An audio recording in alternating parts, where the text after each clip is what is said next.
नमस्कार।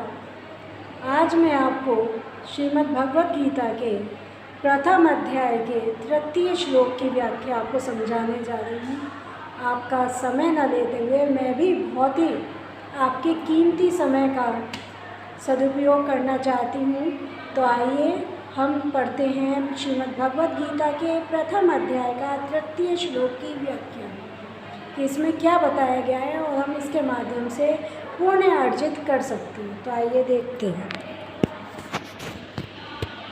ये है श्रीमद् भगवत गीता के प्रथम अध्याय का तृतीय श्लोक कि पश्येतां पांडुपुत्राणाम आचार्य महतीं चमू व्यूडां द्रुपदपुत्रेण तव शिष्येन धीमता।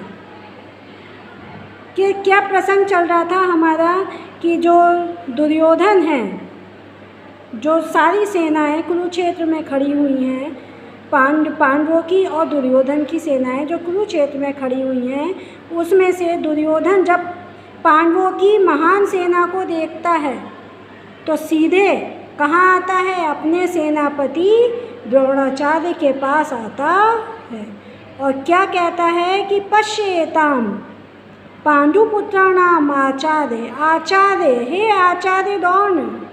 हे आचार्य द्रोण, आप पश्येताम यह देखिए, पांडुपुत्राणाम महतीं चमू माने सेना, महती माने महान, इस विशाल सेना को देखिए। पश्येता माने देखिए कि हे आचार्य, हे द्रोणाचार्य जी, आप इस पांडुपुत्रों की इस महान सेना को देखिए जिसकी इसने कभी कल्पना नहीं की थी।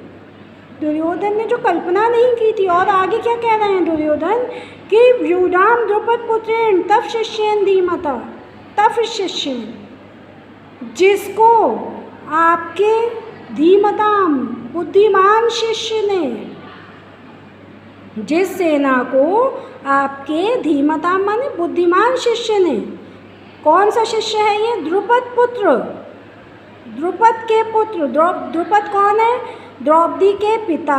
द्रौपदी के पिता का जो पुत्र है, जो द्रौपदी का भाई है, द्रुपद का जो पुत्र है, राजा द्रुपद का क्या नाम है उसका? धृष्टद्युम्न। धृष्टद्युम्न जो नाम है, तो उस धृष्टद्युम्न किसका शिष्य है? इन्हीं द्रोणाचार्य का शिष्य है, इन्हीं द्रोणाचार्य का शिष्य है।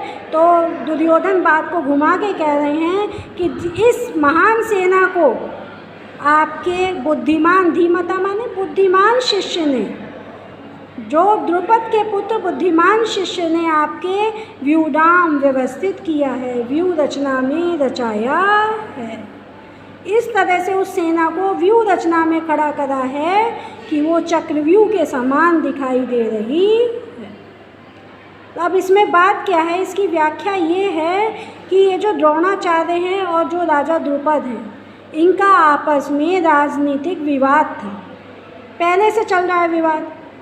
लेकिन द्रुपद ने एक महान यज्ञ करके, इस यज्ञ के द्वारा अपने पुत्र धृष्टद्युम्न को प्राप्त किया।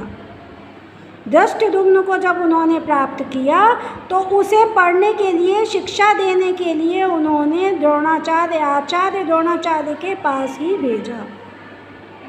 और आचार्य ने भी उसे अपने शिष्य के रूप में बहुत प्रेम से स्वीकार किया और उसे प्रत्येक शिक्षा दी। और आगे चलकर इसी शिष्य ने द्रोणाचार्य का वध किया, क्योंकि ये जो भविष्यवाणी थी कि द्रुपद का पुत्र ही द्रोणाचार्य का वध करेगा, ये भविष्यवाणी पहले ही हो चुकी थी। ये बात पहले ही सबको पता थी, द्रोणाचार्य को भी पता थी, लेकिन फिर भी द्रोणाचार्य ने उसे अपने शिष्य के रूप में स्वीकार किया, धृष्टद्युम्न को, और बहुत ही प्रेम के साथ उसे सारी विद्याएं सिखाई, सैन्य विद्याएं सिखाई। तो आज उस द्रुपद पुत्र धृष्टद्युम्न ने ही इस पांडु पुत्रों की महान सेना को व्यू रचना में रचा, व्यू रचना में रचकर खड़ा किया। तो ये हुई आपके इस तृतीय श्लोक की व्याख्या। आशा है आपको समझ आई होगी। तो इसके लिए आपका धन्यवाद। थोड़ा सा समय देने के लिए आपका धन्यवाद।